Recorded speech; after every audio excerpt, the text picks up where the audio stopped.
something special.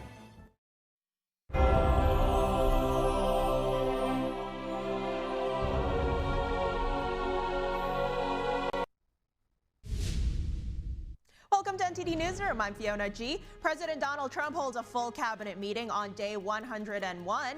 He comments on the election in Canada and trade with China. The U.S. economy contracts in the first quarter. A rush to get goods into the country before tariffs kick in may have played a major role in that. More on the new report.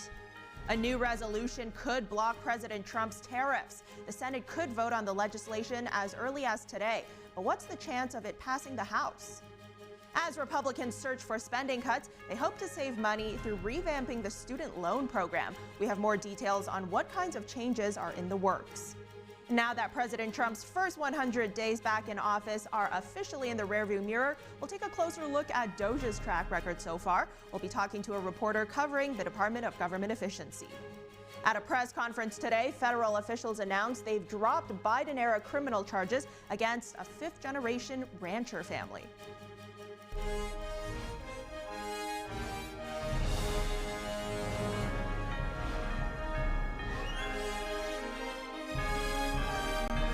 This is NTD Newsroom, live from our global headquarters in New York City. The U.S. economy contracted to kick off 2025. The economy declined 0.3% in the first quarter. That's down from the 2.4% expansion in the previous quarter. This is all according to the Bureau of Economic Analysis. It's the first quarterly contraction since the first quarter of 2022, though the decline was milder than many had expected. One key factor here, a surge in imports, which jumped more than 40% as businesses rushed to bring goods in ahead of looming tariff hikes. The spike weighed heavily on overall growth because imports are subtracted in GDP calculations. Another drag came from reduced government spending. Meanwhile, private domestic investments spiked by nearly 22%. Wall Street opened sharply lower following the GDP data. President Trump responded to the report, urging Americans to be patient. He blamed President Biden for the downturn, calling it, quote, Biden's stock market. And he also argued that his tariffs would eventually lead to an economic boom. Trump's trade advisor, Peter Navarro, also weighed in on the new GDP figure. This was the best negative print, as they say in the trade, for GDP I have ever seen in my life. It really should be very positive news for America. So what happened with the numbers today is we had a fairly extraordinary surge of imports that was totally driven by the rest of the world trying to get their products in here before the tariffs took full hold. So the great news about that is that's a one-shot deal. So next time we get the data, that won't be the case at all. And in fact, it'll reverse and that'll contribute to growth. And more economic data, a closely watched inflation gauge cooled last month. According to a report from the Commerce Department, consumer prices rose just 2.3% in March from a year earlier, down from 2.5% in February.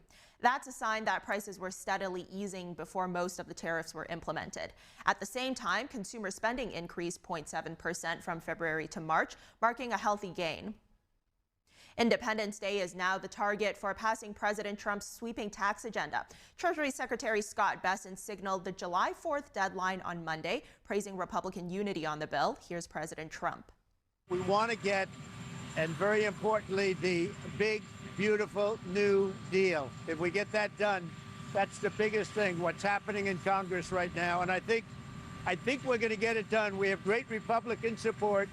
If the Democrats blocked it, you'd have a 60% tax increase. I don't think that's going to happen. Bessent on Monday met with House Speaker Mike Johnson, Senate Majority Leader John Thune, and tax writers. The high-stakes package, central to President Trump's economic platform, includes making the 2017 tax cuts permanent and eliminating taxes on tips, overtime pay, and Social Security.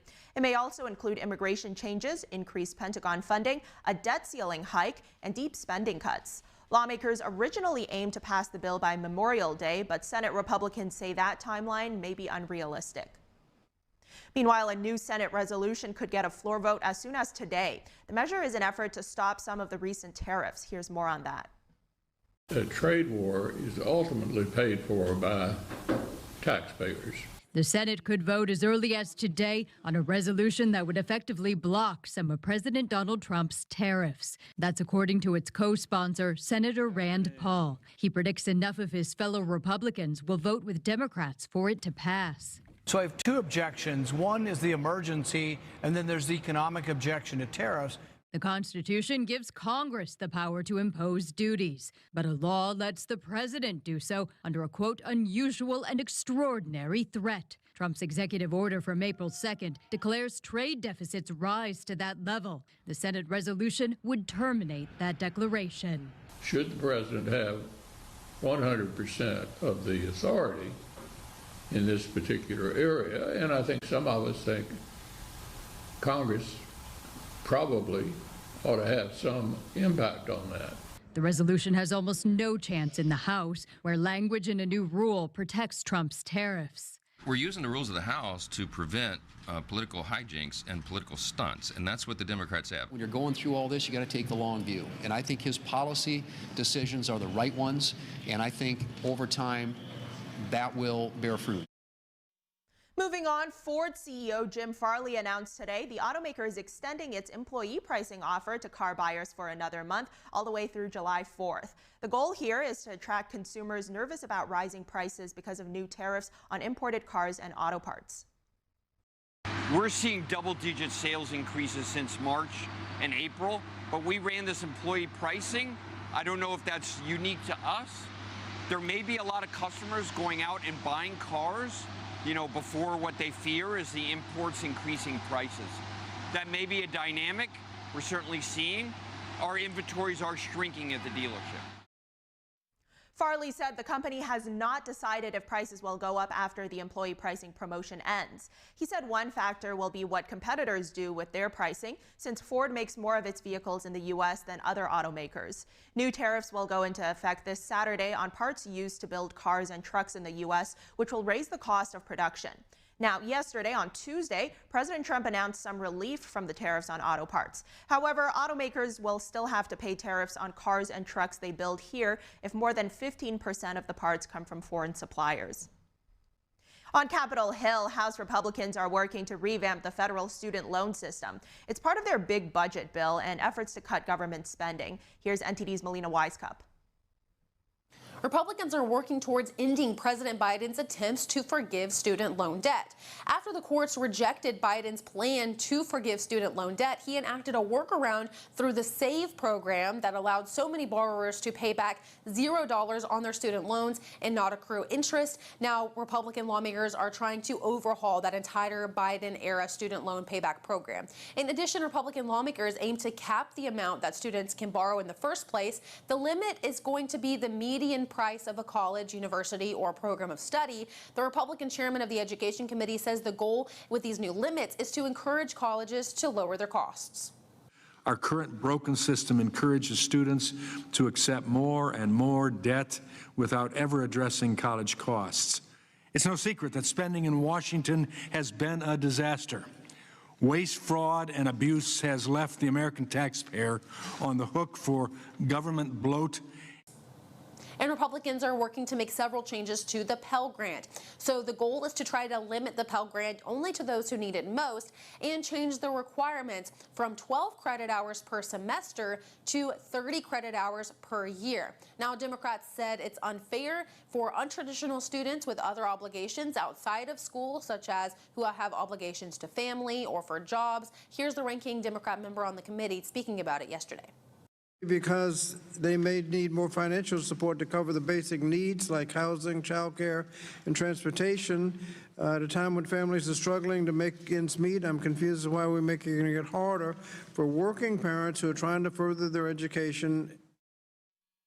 Now, the Republican chairman, for his part, noted that the Pell Grant is on track to run a shortfall of $70 to $100 billion within the decade, so he's trying to avoid that. Republicans are also trying to change the Pell Grant to include vocational programs, for example, schools for cosmetology or welding training, any career path that does not require a traditional college degree. If students choose to take those paths, they will qualify for a so-called workforce Pell Grant for the first time. Now, Republicans passed all of these changes out of committee yesterday, and the goal is to make them part of that broader reconciliation bill, that big budget bill that we've heard so much about, with the goal to pass all of this by the summer. Reporting from Washington, D.C., Melina Weiskup, NTD News. President Trump has reportedly agreed to meet with Canadian Prime Minister Mark Carney following the Liberal Party's victory in Canada's election. NTD's Daniel Monahan has more on that, as well as the Golden Dome missile defense system fighter jets and legal friction around public radio. Prime Minister Mark Carney says he spoke to President Trump following his victory in Monday's election. The Prime Minister's office said the president congratulated Carney on his election win. In a statement, it said the leaders agreed on the importance of Canada and the United States working together for their mutual betterment. The pair will sit down in the near future. Switching to Australia, President Trump confirmed he plans to speak with Prime Minister Anthony Albanese. They will speak about trade tariffs, an issue that's dominated the conversation in Australia-US relations. The news could give Albanese a boost, with elections just around the corner on Saturday. Australia has repeatedly pressed Washington to reconsider tariffs, which include a 10% duty on all imports and a 25% levy on products like aluminum and steel.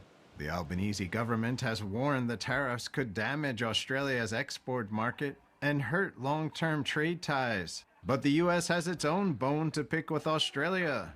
Australia has barred U.S. ranchers from entering the Australian meat market for about 20 years now. And in defense news, Trump said on Tuesday that Selfridge Air National Guard Base in Michigan will get 21 Boeing F-15X jets. Trump says the move will keep Selfridge at the cutting edge of North American air power. For generations, the men and women of Selfridge have always been here, and they've always been for us. Whether you're Republican or you're Democrat, they've always been for us. They've been for America. And under the Trump administration, we're going to be there for you. National Guard members welcomed the news. The best in the world, fresh off the line. Trump said he recently signed an order to begin construction of the Golden Dome missile defense shield to protect the U.S. from missile attacks. The president said it was previously called the Iron Dome. Let's have a vote. Golden Dome. Oh, no, I think we're in trouble. Oh. Trump says a lot of the Golden Dome will be made in Michigan. And in a new legal case, the Corporation for Public Broadcasting Tuesday sued President Trump after he fired 3 of its board members. The nonprofit, established by Congress in 1967, says the president doesn't have the power to remove or terminate its board members. The White House disagrees, saying the Constitution gives President Trump the power to remove personnel who exercise his executive authority. CPB distributes money to more than 1,600 public radio and television stations, such as NPR and PBS. The nonprofit's board members are nominated by the president and confirmed by the U.S. Senate. Daniel Monahan, NTD News. Coming up next, what has Doge done in its first 100 days, and what comes next for President Trump's efficiency goals? We ask all those questions and more after this break. Stay with us.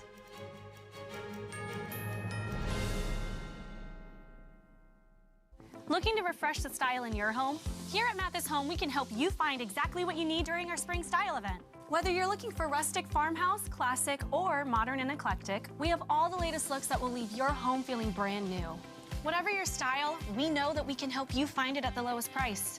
Because not only do we want you to feel good in your home, we know that to earn your business, our prices have to be the best. So come to the spring style event at your furniture superstore, Mathis Home.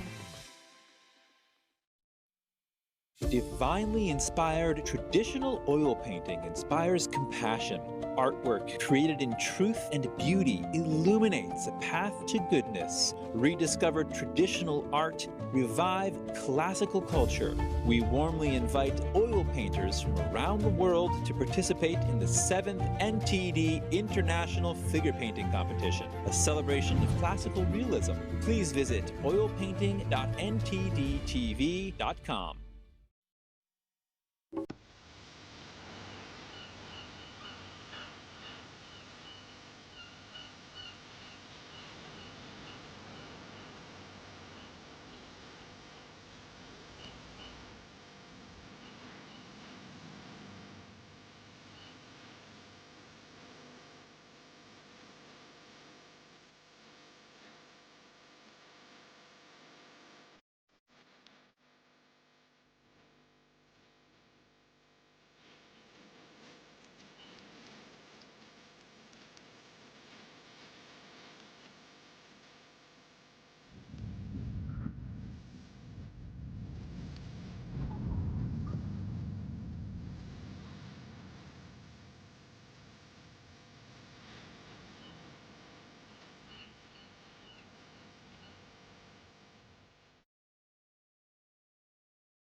We said we'd never give in to a meltdown. Okay. And we'd never babysit with a screen. We said we'd never let the toys take over. Mariella! Never leave the house looking, well, and never let them out of our sight.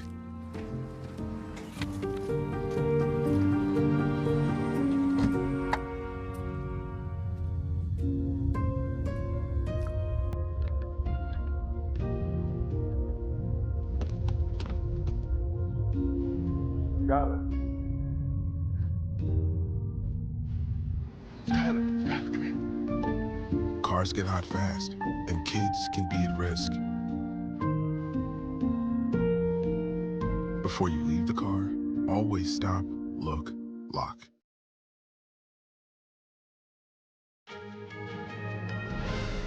Welcome back to Newsroom. Harvard has released its reports on anti-Semitic and anti-Muslim bias on campus. An internal task force found students reported feeling marginalized after the October 7th Hamas terror attack on Israel. In 2 reports released yesterday, Harvard's presidential task force recommended reforms across academics, student life, and campus policies. After the October 7th attack and the protests that followed on campus, some Jewish students shared that they started hiding their religious symbols and felt uncomfortable speaking Hebrew in public. At the same time, some Muslim and Palestinian students said they felt judged, misrepresented, and unsupported. In a message to the campus, Harvard President Alan Garber said the university has made some important changes and progress over the past year, but added that there's still more work to be done. Garber also pledged that the university, quote, cannot and will not abide bigotry and would work to safeguard free expression while protecting students from harassment. Florida is poised to become the 2nd state to ban fluoride in public drinking water. Florida lawmakers gave final approval to the bill yesterday. The Florida measure now goes to the desk of Republican Governor Ron DeSantis. The governor's administration has argued high fluoride levels could pose a risk to children's intellectual development. The National Toxicology Program has found that higher levels of fluoride exposure are associated with lower IQ in children. Fluoride strengthens teeth by replacing minerals lost during normal wear and tear. But these days, kids also get fluoride from many sources, including some beverages, teas, toothpaste, floss, and mouthwash. Dentists say the mineral is a safe, effective way to protect people of all ages from developing cavities. And we're on day 101 of President Trump's 2nd presidency. Way back on day 1, the president signed an executive order to create the Department of Government Efficiency, or as we've all come to know it, DOGE. And since then, DOGE has seemingly been in the headlines nonstop. So let's take a look back now at these first 100 days of department cuts, spending cuts, and job cuts. Joining us now is Nathan Worcester, national political reporter for the Epoch Times. Nathan, great seeing you today. Glad to see you, Fiona. All right, so break it down for us. What has been DOGE's most significant move to you in the past 100 days? track of. Every department, every agency seems to have been affected by Doge, teams coming in, sometimes people working across departments. I think it's important to keep in mind just the philosophy of it by itself is significant. You're having not merely a standard commission, but something executed across government. I think if I had to name one important element, it would be, in addition to that initial executive order, a subsequent cost efficiency executive order spelling out in further detail the level of coordination that had to go on between Doge and agency heads. That's been, from my perspective, pretty important in terms of what Doge has been able to do. Well, I mean, there's been a lot of controversy as well, and it's not just related to Doge, but to the overall administration and, you know, possible changes or cuts that it might plan for, you know, particularly here, the Centers for Medicare and Medicaid Services. What's going on with that right now? Well, it's interesting. The Department of Health and Human Services, which includes CMS, is actually at the top of the agency efficiency leaderboard for Doge. And if you look into what HHS itself announced earlier in April, they were speaking about consolidations of divisions and departments, cuts to 20,000 workers. That's down from about 82,000 to 62,000.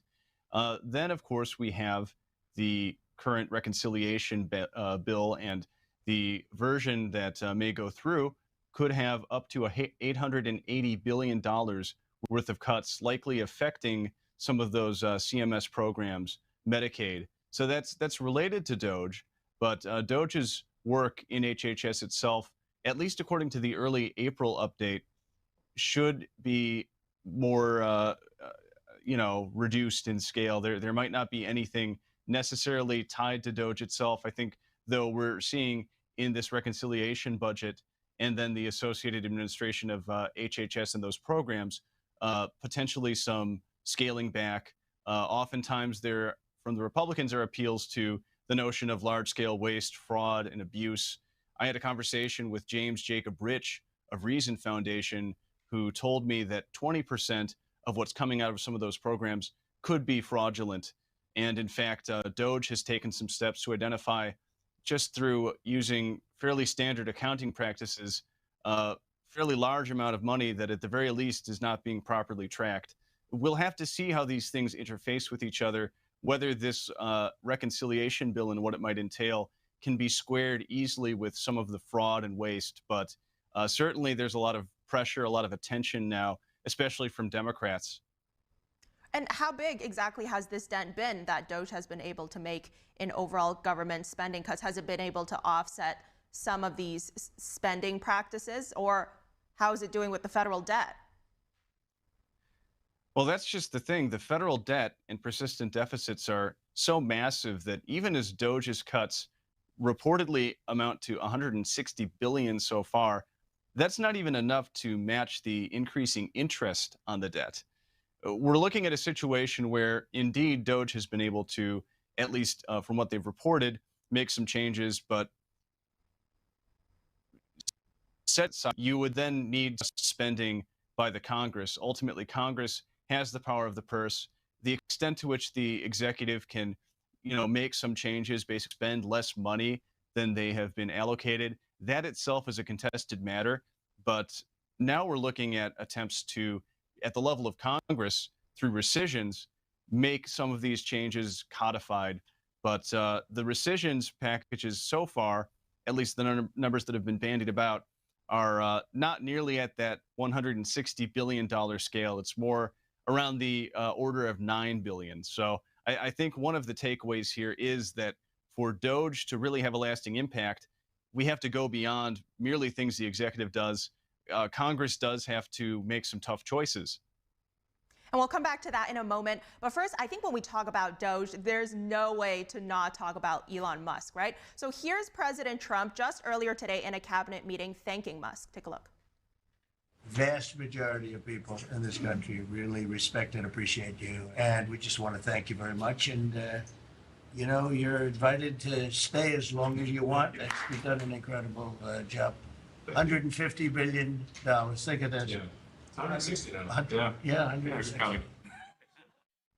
Okay, so there we see President Trump telling Musk he could stay for as long as he wants. Of course, though, as we know, when Musk came into this role, there was a time limit for him. He's also said himself that he's stepping back, especially with the earnings issues, as well as all the controversy surrounding his companies, especially all those protests against Tesla we're seeing. So, Nathan, what happens next when Musk does leave Doge?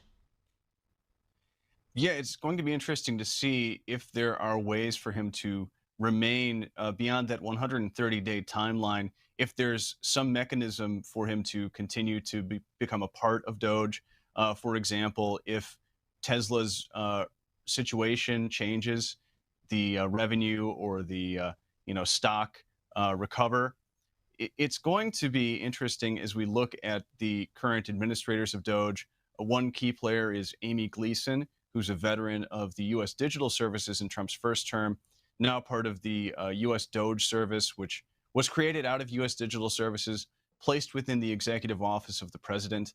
I think to some extent we'll have to just assess how these individual Doge teams continue to operate and to what extent there is more autonomy, I'd say, of the teams themselves, to what extent, now that there has been a playbook established, individual Doge engineers and attorneys and team leads can take some of this on themselves. But again, as I said, to a large extent, much of what is going to be made permanent through Doge will depend upon Congress acting.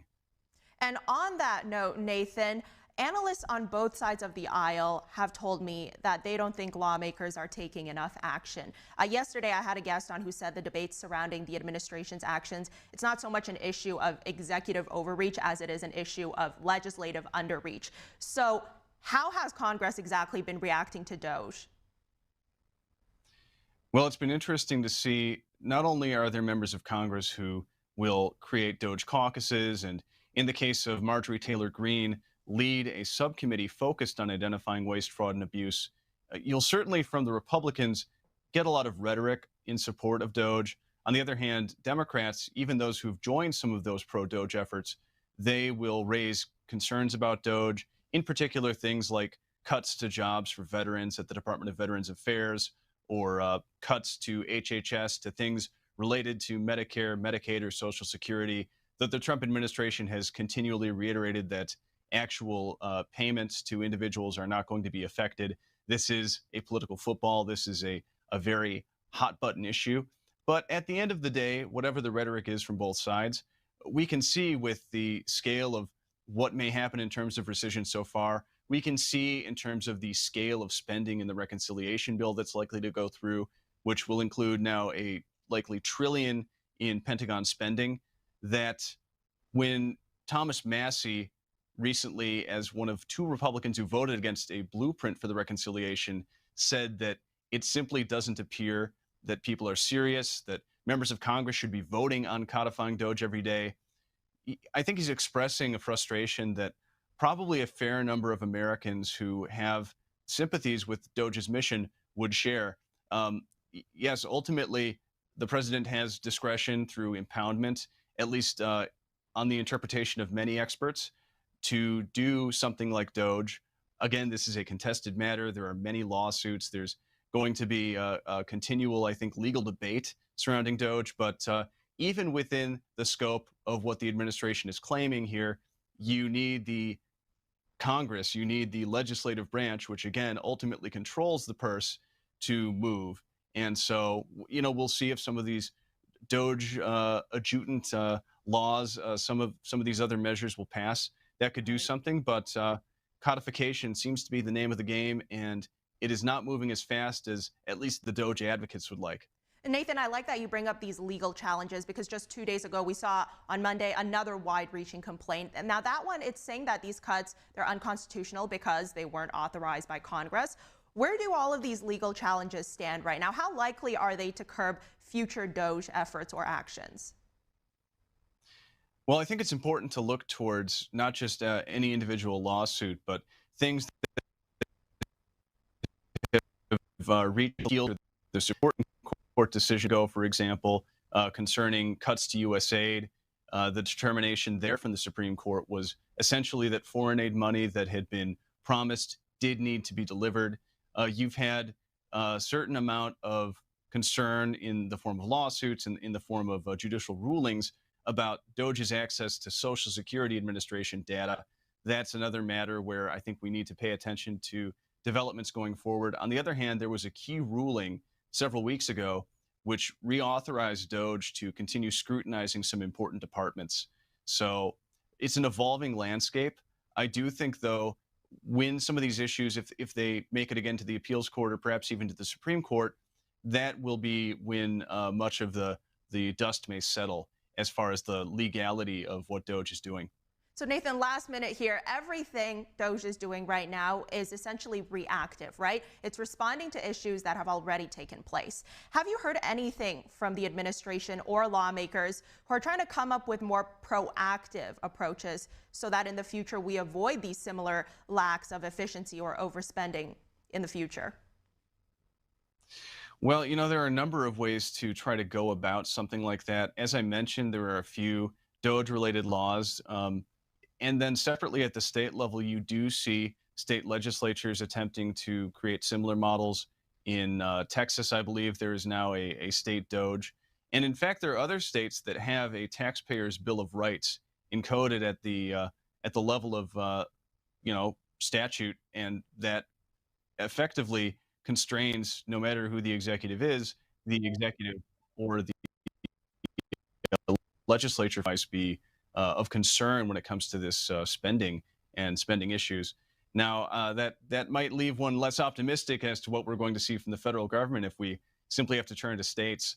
But, again, given the scale of the debt, persistent deficits, and even just the interest on the debt, and then what we've seen from a Republican trifecta so far, it is hard to imagine much in the way of serious action from Congress beyond what we've seen. Well, we're only 100 days into this administration. Let's see what happens in the next, 1,300 days. Nathan Worcester, thanks for joining us today. I'll keep my eyes peeled. Thank you. All right, and you report back to us. All right, coming up, a fifth-generation rancher family expresses gratitude after Trump officials close a criminal case filed against them under the Biden administration. We'll be right back.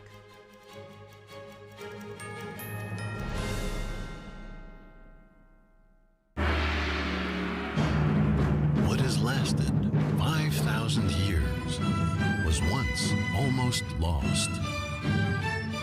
Now, the world awaits the divine culture's return.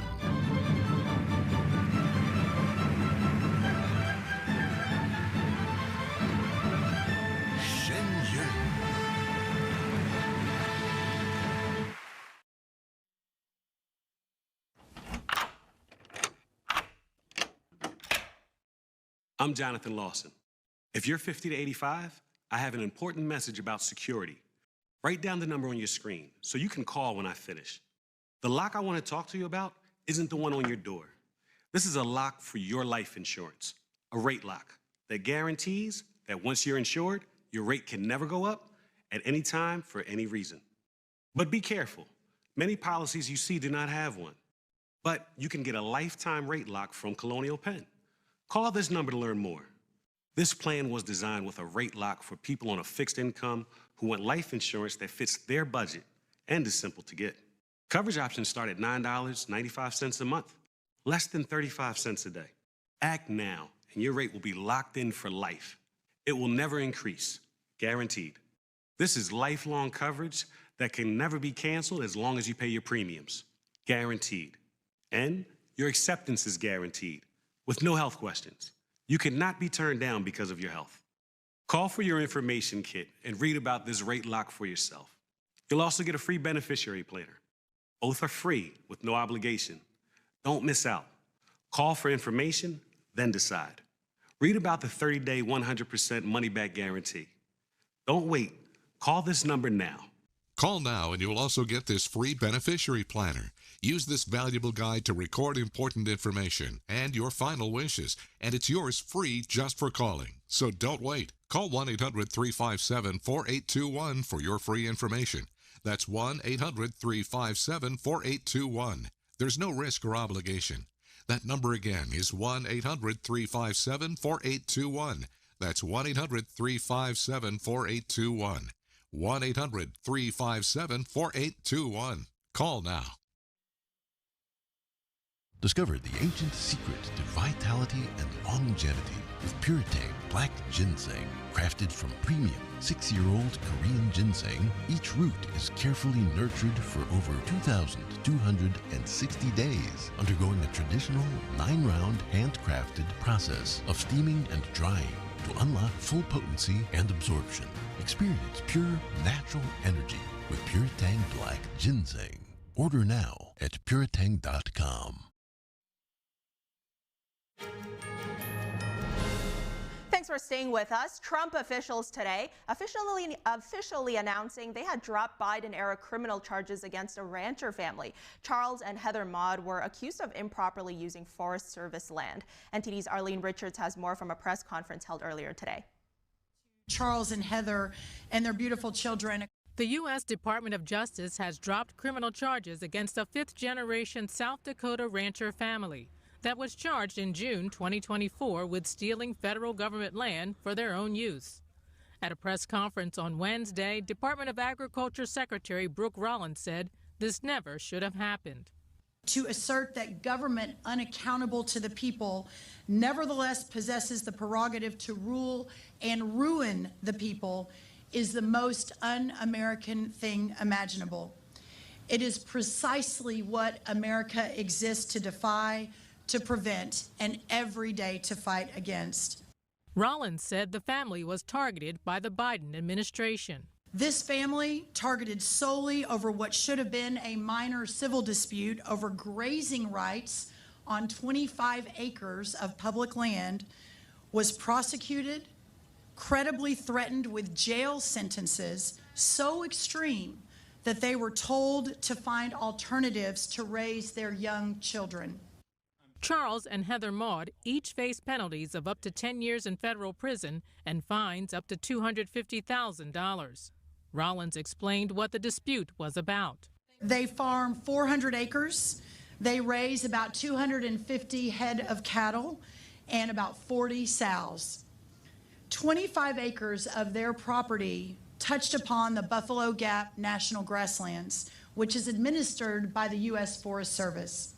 She said the Forest Service had allowed them an informal agreement for their cattle to graze for decades. But in 2024, the Forest Service alerted the family that fencing on their property blocked access to Buffalo Gap. The Mauds agreed to a survey of the property lines. After the survey was completed, Charles and Heather were indicted on the theft charges. Heather Maud tearfully thanked a long list of officials and friends. I want to thank my mom and dad. And I'd like to thank Charles' parents, too. Our neighbors who stood up for us at the threat of retribution to their own operations. Homeland Security Secretary Kristi Noem was the governor of South Dakota in 2024. She said at that time she contacted the Biden administration several times, but her pleas for justice were ignored. Noem said she personally understands how the Mauds feel because she also comes from a long line of farmers. Land is everything to farmers and ranchers. It's our legacy. It's what we leave our kids. In fact, I've always believed that God might just love farmers and ranchers a little bit more. Because if you look at Scripture, it talks over and over and over again about sowing and reaping and the harvest and cattle on 1,000 hills. Others in attendance included South Dakota Senator Mike Rounds and current governor of South Dakota, Larry Roden. Arlene Richards, NTD News. The Wisconsin Supreme Court has temporarily suspended a circuit court judge accused of helping an illegal immigrant evade authorities. The court said its ruling yesterday that suspending the judge was in the public interest. Federal authorities arrested Judge Hannah Dugan last Friday. She was charged with obstructing a proceeding and concealing an individual to prevent arrest. The individual in question here is a Mexican man named Eduardo Flores Ruiz, who was charged with domestic violence. Dugan was assigned to preside over one of his hearings. FBI Director Kash Patel said investigators believe Dugan purposefully threw agents off track just as they were getting ready to arrest Flores Ruiz. Wisconsin Supreme Court justices said Dugan was removed from her post to protect public confidence. In the first 100 days of President Trump's second term, more than 142,000 illegal immigrants have been deported. The Homeland Security Department released this official number yesterday. The data breakdown included all federal agencies involved in repatriations. Since January 21st, Customs and Border Protection agents have deported nearly 67,000 people. Immigration and Customs Enforcement deported more than 65,000, and the U.S. Coast Guard repatriated 371. More than 9,000 people self-deported. The Supreme Court heard arguments this morning in a major case involving religion and public education. Two Catholic dioceses are seeking to open the nation's first taxpayer-funded religious charter school, St. Isidore of Seville Catholic Virtual School in Oklahoma. A lower court blocked the plan, ruling that funding a religious charter school would violate the First Amendment's ban on government establishment of religion. But supporters, including a state school board, have appealed.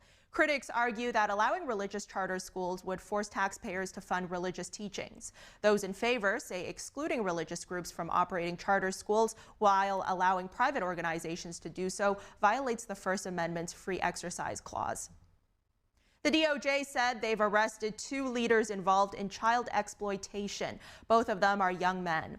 21-year-old Leonidas Varagianis, also known as War, is a U.S. citizen living in Greece. The other leader, 20-year-old Prazen Nepal, is a North Carolina man. Authorities say they are tied to the violent online network known as 764. The suspects allegedly recruited others to exploit children and created a guide for the online content. According to the complaint, they exploited at least 8 minor victims, with some traced back to 13-year-olds. The network's activities spanned from 2020 through 2025. If convicted, they could face a maximum life sentence.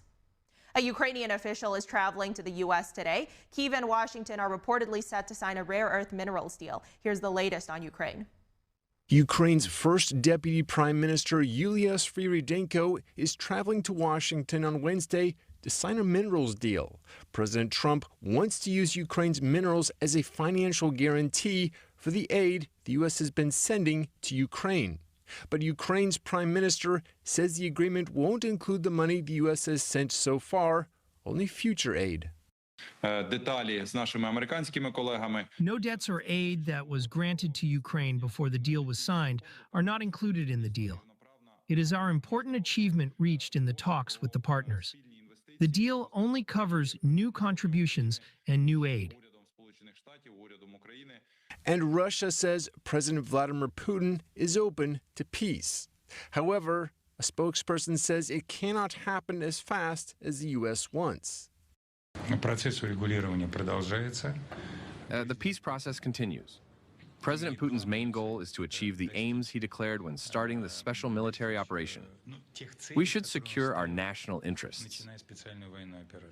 After the Kremlin's remark, a Ukrainian official said Kyiv was ready for peace talks in any format if Moscow signs up to an unconditional ceasefire. The global arms race reached a historic high last year. The world spent more than $2.7 trillion on militaries in 2024. That's a 9.4% rise from the previous year and the largest number since 1988, which was the end of the Cold War. The Stockholm International Peace Research Institute reported these numbers. It says many countries have committed to raising military spending, which will lead to more increases. The U.S. tops the list with nearly $1 trillion spent just last year. Big ticket items include things like F-35 stealth fighters, new Navy ships, and modernizing nuclear weapons. China came in second place, but at a much lower $314 billion. An ISIS terrorist accused of inciting the New Orleans attack has been arrested in Iraq. The attack killed 15 people and injured 57 others on New Year's Day. Iraqi police say they arrested the ISIS member yesterday. They did not release his name. In the early hours of January 1st, Texas native Shamsuddin Jabbar drove a truck into a crowd of people on New Orleans' Bourbon Street. He was killed in a shootout with police. The FBI previously said they believed he acted alone, but did not rule out the possibility of accomplices. Iraqi authorities say they will try the ISIS member who allegedly incited the attack under the country's anti-terror laws. In a statement, they said the investigation came at the request of U.S. authorities. Over to France, the country is looking to crack down on Chinese e-commerce giants like Shein and Temu. This comes after authorities observed a massive influx of low-cost Chinese products into the country. France is also urging the EU to impose regulations on these platforms. NTD's international correspondent David Vives reports from Paris. The trade war between the US and China has also affected Europe, as several European countries report a surge in dumped Chinese products on their market. Last year, 1.5 billion parcels, mostly from China, entered France, averaging just around $10 each. Authorities are concerned with this trend, which poses a threat not only to local producers, but also to consumers. On Tuesday, 4 French ministers unveiled a plan to tackle the flood of low-cost parcels from China. To protect consumers, the government will triple inspections this year, checking product safety, labeling, and environmental claims. It's also looking to the EU to end customs duty exemption for parcels under $170 to protect local businesses. Yann Rivaux-Allan is president of the French Women's Prêt-à-Porter Federation. He says the influx of Chinese products has led to around 10,000 job losses over the past 2 years and the closure of several fashion brands. He also says French fashion brands are unable to compete. Every week, brands send me copies of counterfeit products made in China. First, our designs are being stolen. Second, the employees of Shein or Temu are being exploited. They're paid a pittance and forced to work from 75 to over 100 hours a week, with barely 1 day off a month. This is clearly unacceptable. They also commit tax fraud by declaring underreported sales figures. According to the government, over 90% of these products are unsafe for consumers. However, Rivaux-Allan says the new measures fall far short and should be aligned with the stronger U.S. actions against such platforms. It's totally ridiculous compared to what the United States is doing with $100 on each of these packages. So we're in a situation where we know that over 90% of products are dangerous for the French, dangerous for consumers, for our jobs, and for the planet. And yet we're putting in place a small measure with barely 10% tax potential. If the French state is doing its duty, which is to protect us, then it must act immediately to stop these platforms from selling these products. The EU launched a probe into Chinese platforms in February. However, Rivaux-Allan says the process of curbing their access to the European market is too slow compared to the looming threat to the industrial sector. David Vives, NTD News, Paris. And now the White House Press Secretary Caroline Leavitt, she's having a press briefing. Let's tune in.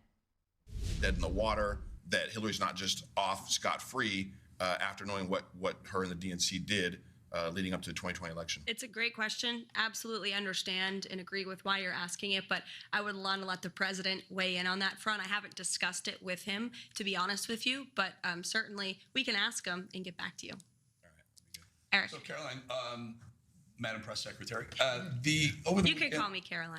Thank you, Caroline. Over the weekend, the White House Correspondents Association had their gala, they had their dinner, and Alex Thompson from now Axios, prior to that Politico, didn't really apologize, but came forward and said we, quote unquote, missed the story of Joe Biden's demise, his health demise, his cognitive demise during the 4 years. Jake Tapper has written the book since President Trump was elected that they missed the demise of Joe Biden as well. Fast forward to this lawsuit with CBS, right? So the media, legacy media, has not been held accountable. Will this lawsuit with CBS go to fruition?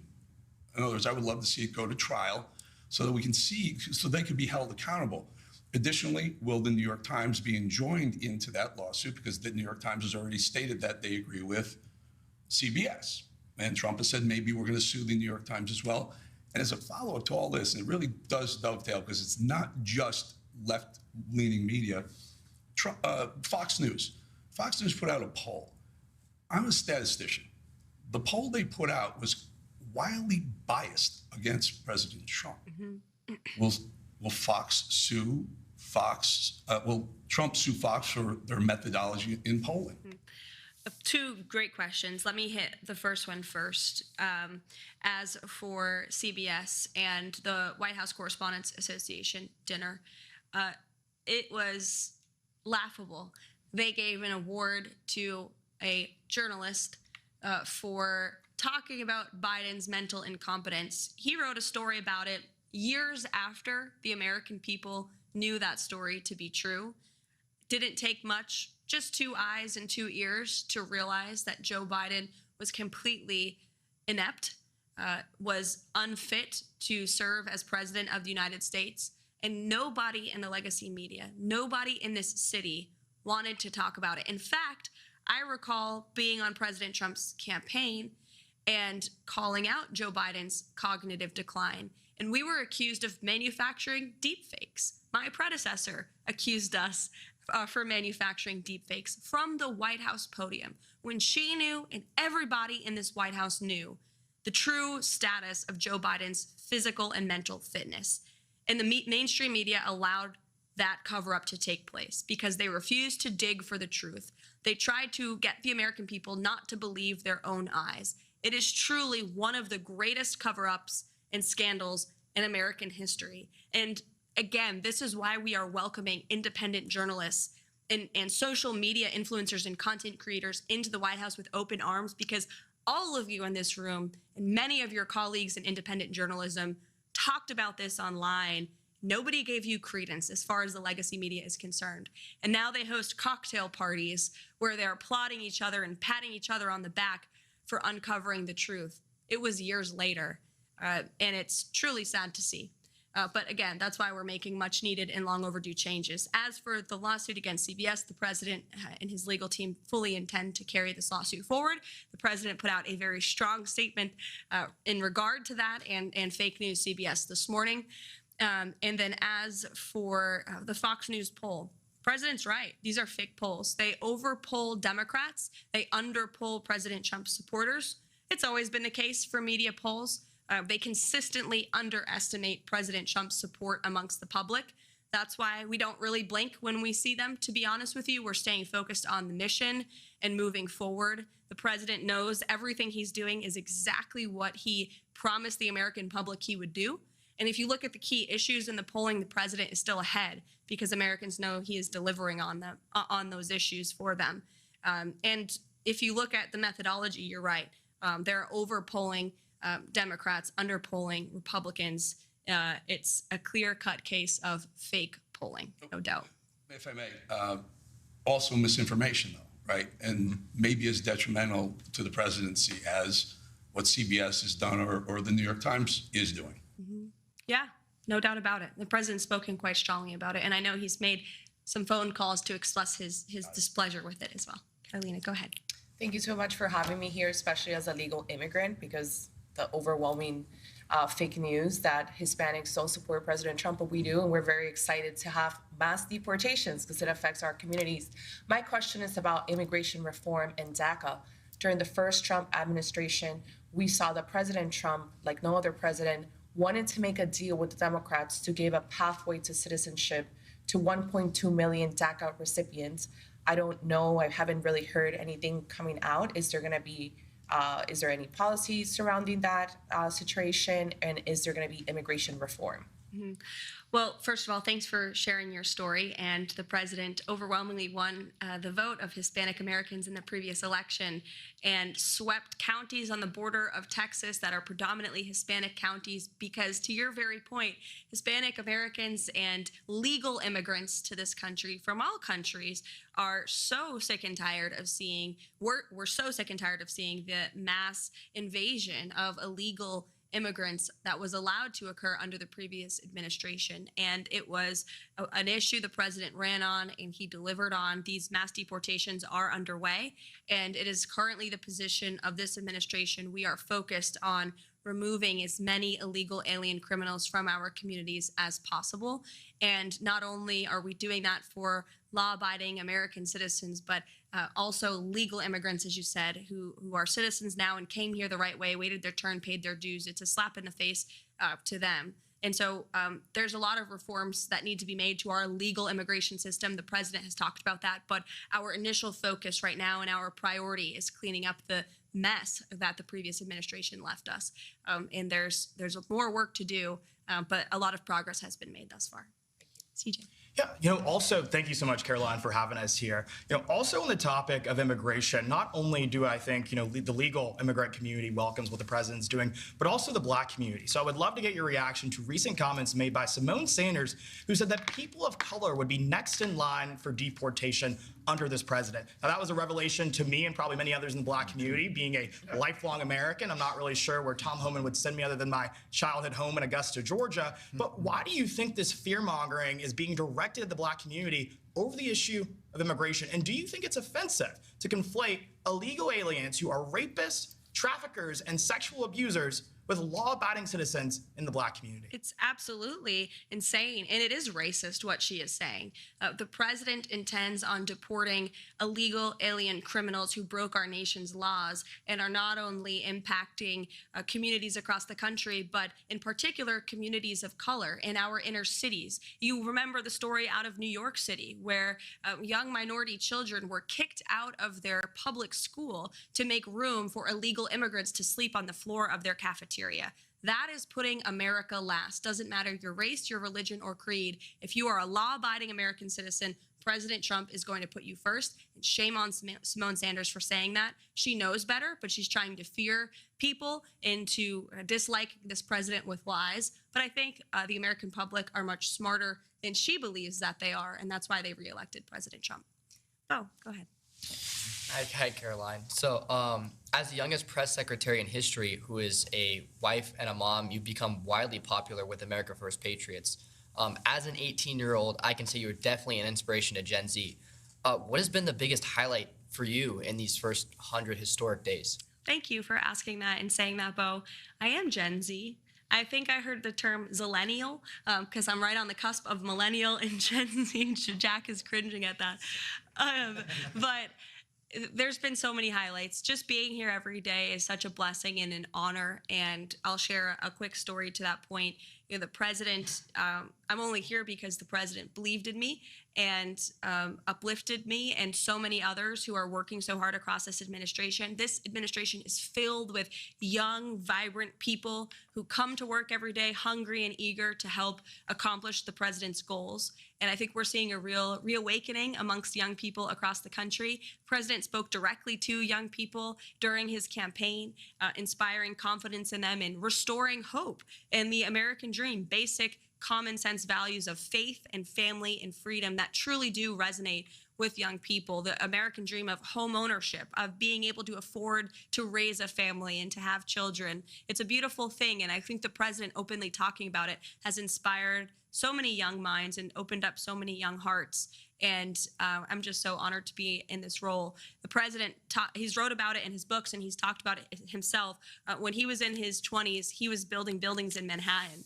So certainly he believes in the strength and the ability of young Americans across the country, like yourself, here at the White House at just 18 years old. Thanks for being here. Into the back row. Thank you so much for having us here, Caroline. It underscores President Trump's transparency. And there we're seeing a live look at White House Press Secretary Caroline Leavitt answering some reporters' questions. A lot of talk there about that ongoing lawsuit between President Trump and CBS's parent company Paramount, as well as other big topics that we've been hearing across these 100 days, including illegal immigration.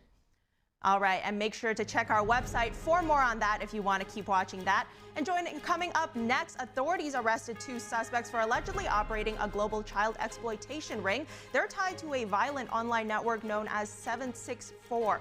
We'll be right back.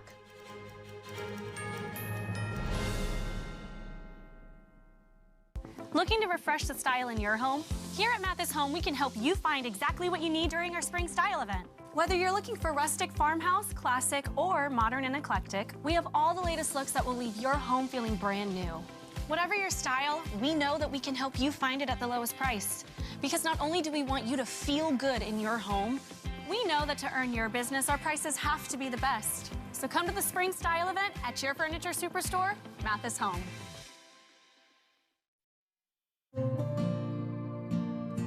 Imagine a coffee that cares for your health. Expertly fermented with a 50 enzyme complex to enhance flavor and remove bitterness. Small batch roasted to a decadent medium dark, resulting in a brew that is gentle on digestion, low acid, and up to 90% less caffeine than regular coffee.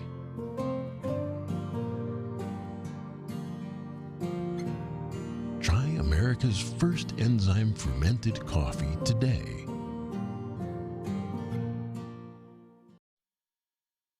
Discover the ancient secret to vitality and longevity with Puretang Black Ginseng. Crafted from premium 6-year-old Korean ginseng, each root is carefully nurtured for over 2,260 days, undergoing a traditional 9-round handcrafted process of steaming and drying to unlock full potency and absorption.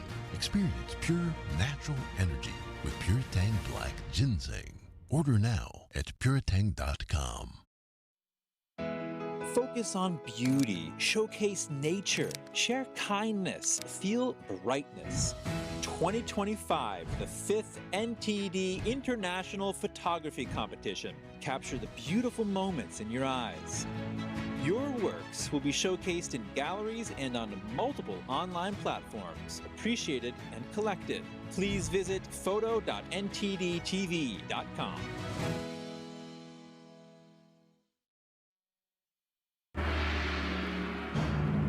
What has lasted 5,000 years?